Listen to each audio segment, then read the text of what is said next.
Сәлеметсіздер ме? Бүгінгі сабақтың тақырыбы дүниежүзі халықтары арасындағы достық көпірлер салу, яғни дүниежүзі халықтар дегеніміз әр мемлекеттің арасындағы ынтымақтастықты ұйымдастыру деген мағынаны білдіреді.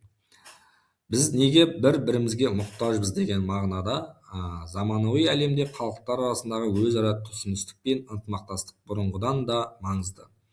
Біздің өміріміз бір-бірімізбен тығыз байланысты, сондықтан бірлескен күш-жігер ғана бейбітшілік пен өркендеуге жол ашады.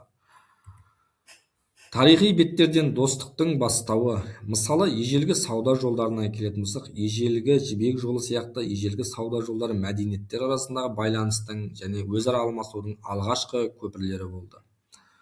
Бұл ұлы экспедициялар, зерттеушілер жаңа жерлерді ашып, халықтар арасындағы алғашқы өзара әрекеттесулерді бастады. Бұл достық қарым-қатынастардың іргетасын қалады. Дипломатиялық қарым-қатынастар да пайда бола бастады. Және заманауи жаһандану, бүгінгі таңда жаһандану процесі халықтарды бұрын-соңды болмаған деңгейде жақындастырып, ортақ мақсаттарға жетуге шақырды.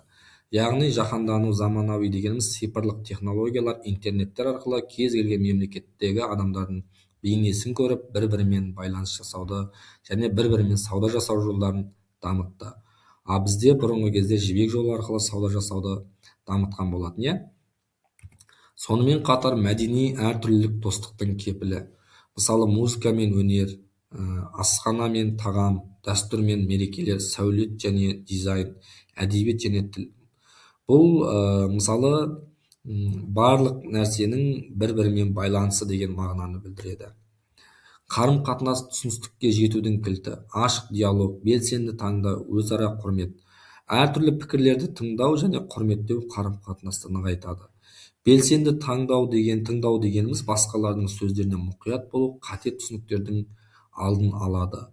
Өзара құрмет, әрбір адам мен мәдениеттің ерекшеліктерін бағалау маңызды. Мысалы, осы суреттегі бейнедегідей барлығы қарым-қатынасқа байланысты.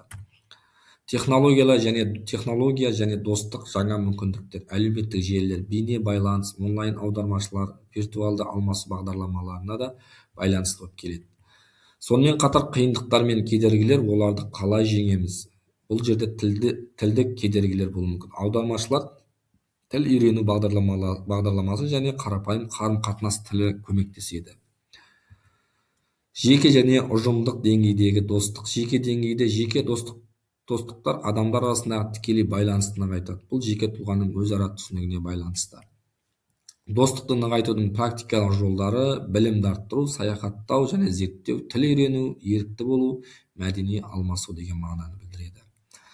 Қорытындылай келе, болашаққа ұмтылған достық. Дүниежүзі халықтар арасында достық бұл тұрақты бейбітшілік пен өркендеудің кепілі. Біздің ортақ болашағымыз өзара түсіністікке, құрметке және ынтымақтастыққа негізделген. Бейбітшілік, ынтымақтастық, өркендеу бұл біздің еліміздің дамуына үлкен жол ашады деп сенім білдіреміз. Бүгінгі сабақты қорытындылай келе достық жайында өтетін боламыз.